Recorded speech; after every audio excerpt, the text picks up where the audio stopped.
नमस्कार। आइए सुनते हैं मुंशी प्रेमचंद द्वारा लिखित कहानी धोखा, जिसे स्वर दिया है डॉक्टर शिखा सुनील। तो आइए सुने कहानी धोखा। सती कुंड में खिले हुए कमल बसंत के धीमे धीमे झोंकों से लहरा रहे थे और प्रातः काल की मंद मंद सुनहरी किरणें उनसे मिल मिलकर मुस्कुराती थी। राजकुमारी प्रभा कुंड के किनारे हरी हरी घास पर खड़ी सुंदर पक्षियों का कलरव सुन रही थी। उसका कनक वर्ण तन इन्हीं फूलों की भांति दमक रहा था, मानो प्रभात की साक्षात सौम्य मूर्ति है जो भगवान अंशुमाली के किरण करों द्वारा निर्मित हुई थी। प्रभा ने मौलसिरी के वृक्ष पर बैठी हुई एक श्यामा की ओर देखकर कहा, मेरा जी चाहता है कि मैं भी एक चिड़िया होती। उसकी सहेली उमा ने मुस्कुराकर पूछा, क्यों? प्रभा ने कुंड की ओर ताकते हुए उत्तर दिया, वृक्ष की हरी भरी डालियों पर बैठी हुई चहचहाती मेरे कलरव से सारा बाग गूंज उठता। उमा ने छेड़कर कहा, नौगढ़ की रानी ऐसे कितनी ही पक्षियों का गाना जब चाहे सुन सकती है। प्रभा ने संकुचित होकर कहा, मुझे नौगढ़ की रानी बनने की अभिलाषा नहीं है। मेरे लिए किसी नदी का सुनसान किनारा चाहिए, एक वीणा और ऐसे ही सुंदर सुहावने पक्षियों के संगीत की मधुर ध्वनि में मेरे लिए सारे संसार का ऐश्वर्य भरा हुआ है। प्रभा का संगीत पर अपरिमित प्रेम था।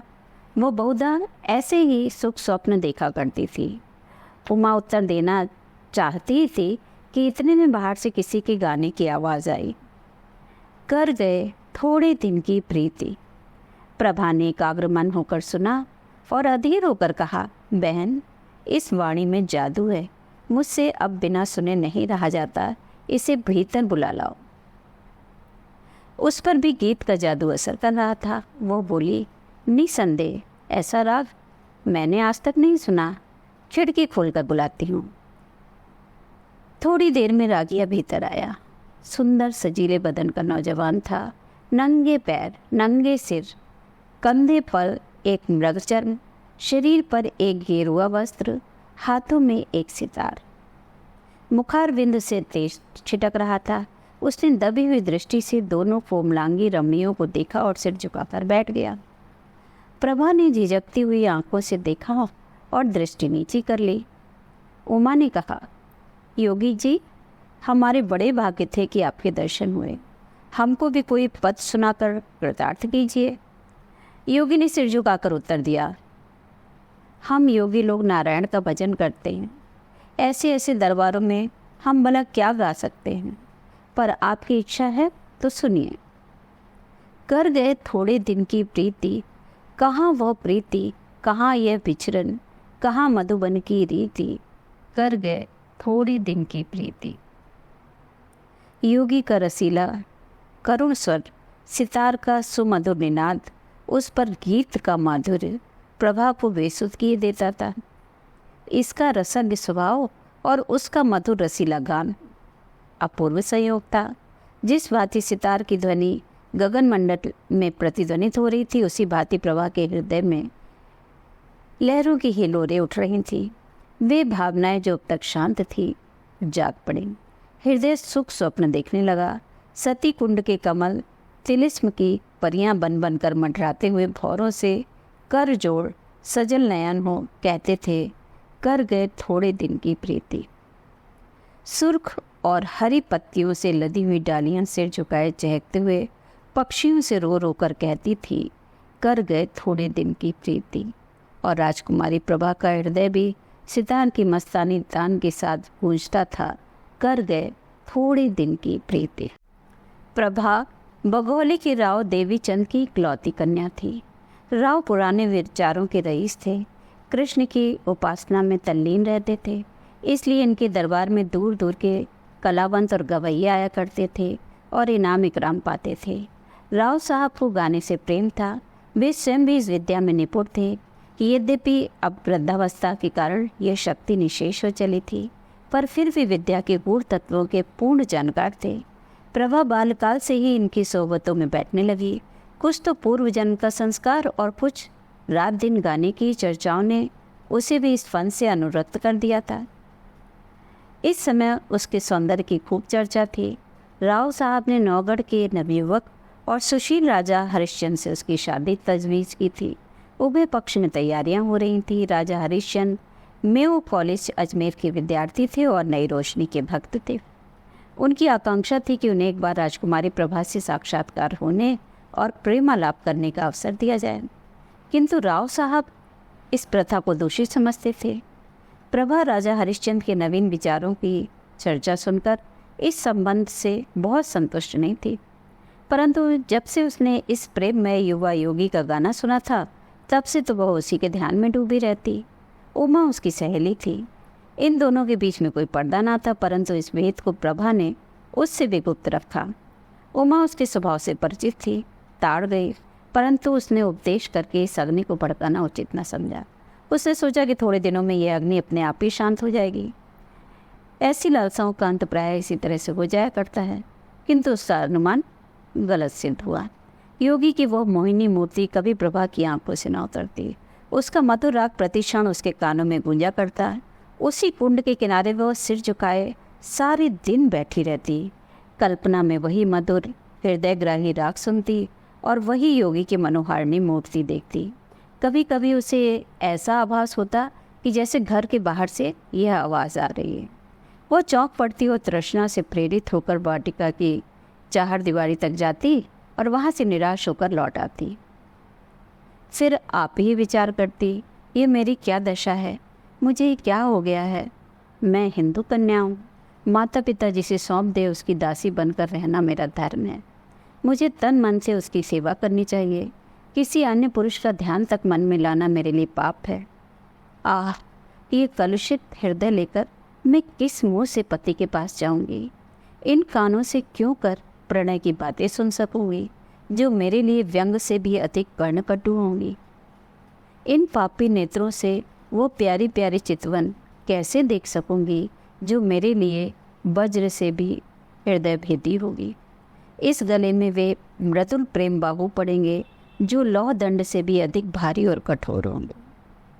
प्यारे, तुम मेरे हृदय मंदिर से निकल जाओ, यह स्थान तुम्हारे योग्य नहीं है। मेरा वश होता तो मैं तुम्हें हृदय की सेज पर सुलाती, परंतु मैं धर्म की रस्सियों से बंधी। इस तरह 1 महीना बीत गया। ब्याह के दिन निकट आते जाते थे और प्रभा का कमल सा मुख कुम्हलाया जाता था। कभी कभी विरह वेदना एवं विचार विप्लव से व्याकुल होकर उसका चित्त चाहता कि सती कुंड की गोद में शांति लूं, किंतु राव साहब इस शोक में जान ही दे देंगे। ये विचार कर वह रुक जाती। सोचती, मैं उनकी जीवन सर्वस्व हूँ। मुझ अभागिनी को उन्होंने किस लाड़ प्यार से पाला है।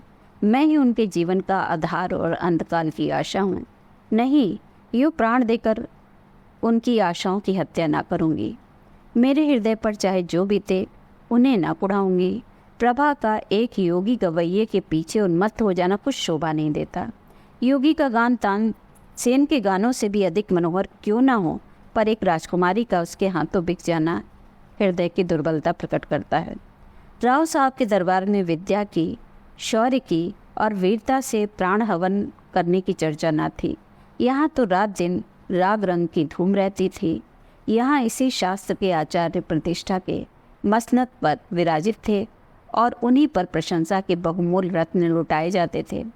प्रभा ने प्रारंभ से ही इसी जलवायु का सेवन किया था और उस पर इनका गाढ़ा रंग चढ़ गया था। ऐसी अवस्था में उसकी गान लिप्सा ने यदि भीषण रूप धारण कर लिया तो आश्चर्य ही क्या था। शादी बड़ी धूमधाम से हुई। राव साहब ने प्रभा को गले लगाकर विदा किया। प्रभा बहुत रोई। उमा को वह किसी तरह छोड़ती न थी। नौगढ़ एक बड़ी रियासत थी और राजा हरिश्चंद्र के सुप्रबंध से उन्नति पर थी। प्रभा की सेवा के लिए दासियों की एक पूरी फौज थी। उसके रहने के लिए वह आनंद भवन सजाया गया था, जिसके बनाने में शिल्प विशारदों ने अपूर्व कौशल का परिचय दिया था। श्रृंगार चतुराओं ने दुल्हन को खूब संवारा। रसीले राजा साहब अधरा मृत के लिए वेवल हो रहे थे। अंतःपुर में गए। प्रभा ने हाथ जोड़कर सिर झुकाकर उनका अभिवादन किया। उसकी आंखों में आंसू की नदी बह रही थी। पति ने प्रेम के मद में मत होकर घूंघट हटा दिया। दीपक था पर बुझा हुआ, फूल था पर मुरझाया हुआ। दूसरे दिन से राजा साहब की ये दशा हुई कि वो धौरे की तरह प्रतिक्षण इस फूल पर मंडराया करते। न राजवाट की चिंता थी, न सैर और शिकार की परवाह। प्रभा की वाणी रसीला राग थी, उसकी चितवन सुख का सागर और उसका मुख चंद्र आमोद का सुहावना कुंज। बस प्रेम मद में राजा साहब बिल्कुल मतवाले हो गए थे। उन्हें क्या मालूम था कि दूध में मक्खी है।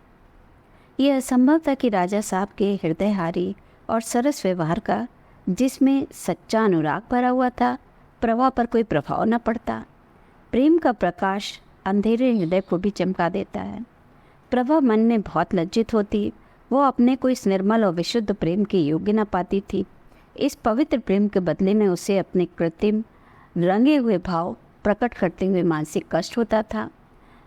जब तक राजा साहब उसके साथ रहते, वो उनके गले लता की बातें लिपटी हुई घंटों प्रेम की बातें किया करती। वो उनके साथ सुमन वाटिका में चुहल करती, उनके लिए फूलों का हार गूंथती और उनके गले में हाथ डालकर कहती, प्यारे देखना ये फूल मुरझा न जाएं, इन्हें सदा ताज़ा रखना। वह चांदनी रात में उनके साथ नाव पर बैठकर झील की सैर करती और उन्हें प्रेम का राग सुनाती। यदि उन्हें बाहर से आने में जरा सी भी देर हो जाती तो वह मीठा मीठा उलाना देती, उन्हें निर्दय तथा निष्ठुर कहती। उनके सामने वह स्वयं हंसती, उसकी आंखें हंसती और आंखों का काजल हंसता। किंतु आह, जब वह अकेली होती उसका चंचल चित्त उड़कर उसी कुंड के तट पर जा पहुंचता। कुंड का वह नीला नीला पानी, उस पर तैरते हुए कमल और मौलसिरी की वृक्ष पंक्तियों का सुंदर दृश्य आंखों के सामने आ जाता है। उमा मुस्कुराती और नजाकत से लचकती हुई आ पहुंचती।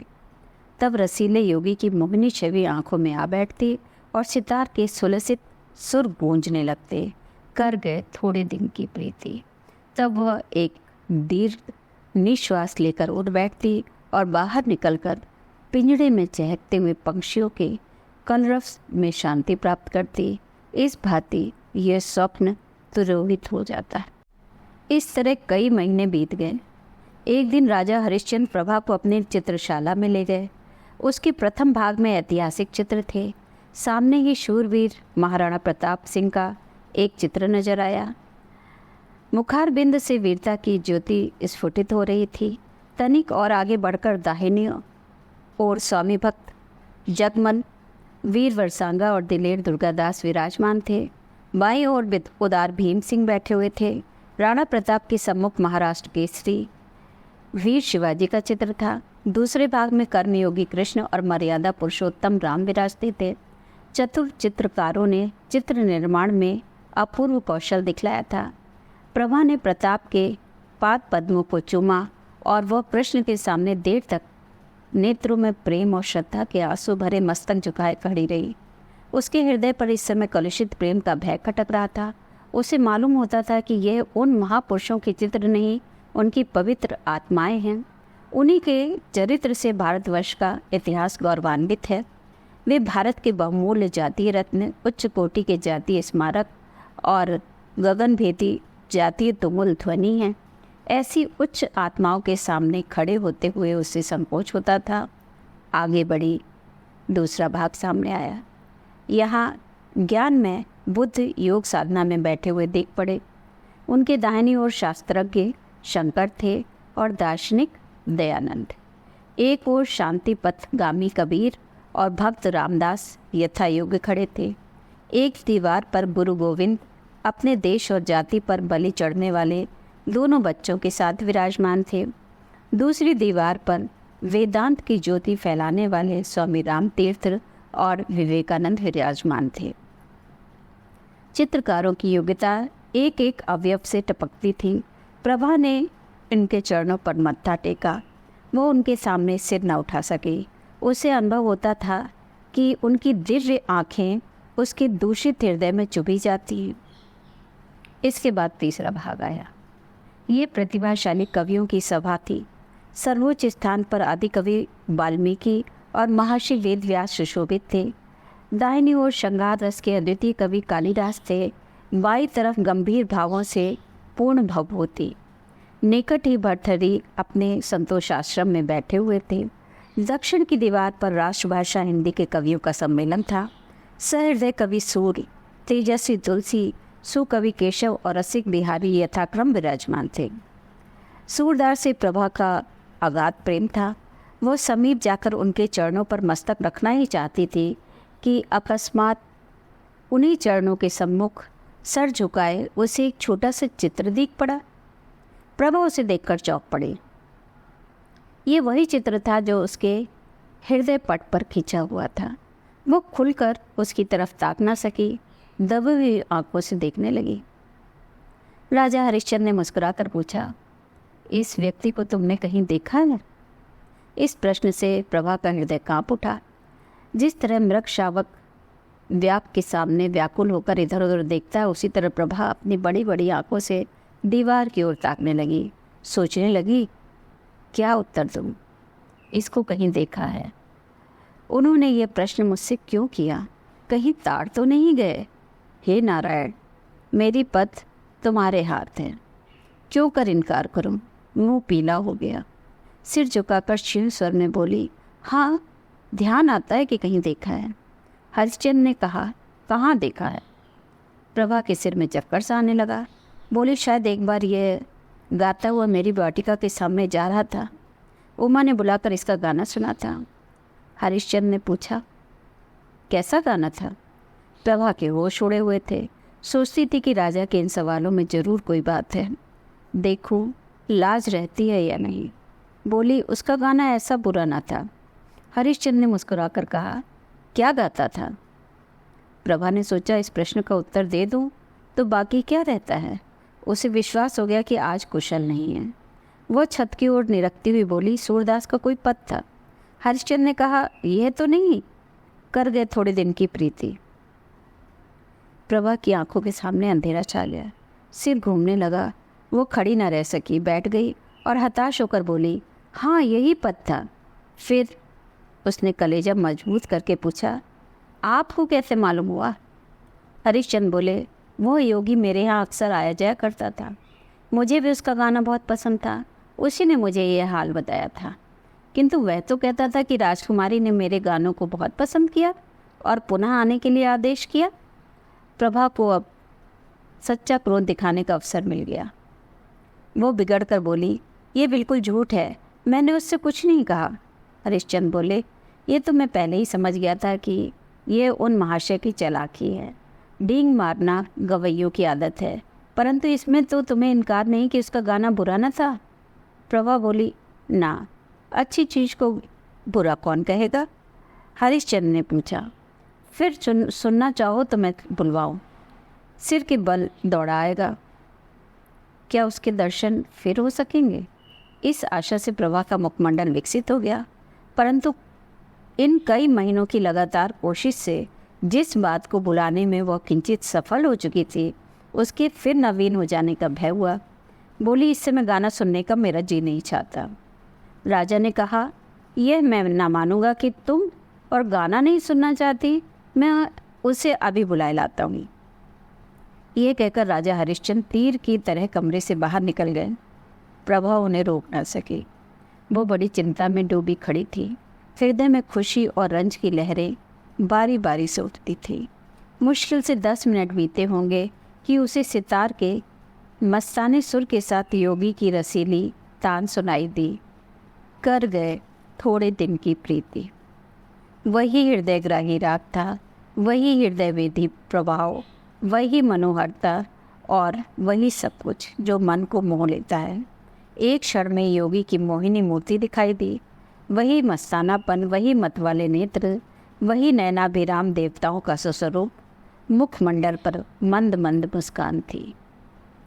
प्रभा ने उसकी तरफ सहमी हुई आंखों से देखा।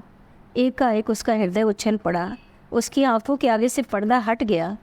प्रेम विह्वल हो आंखों में आंसू भरे वो अपने पति के चरण विंदों में गिर पड़ी और गदगद कंठ से बोली, प्यारे प्रियतम। राजा हरिश्चंद्र को आज सच्ची विजय प्राप्त हुई। उन्होंने प्रभा को उठाकर छाती से लगा लिया। दोनों आज एक प्राण हो गए। राजा हरिश्चंद्र ने कहा, जानती हो मैंने ये सॉन्ग क्यों रचा था?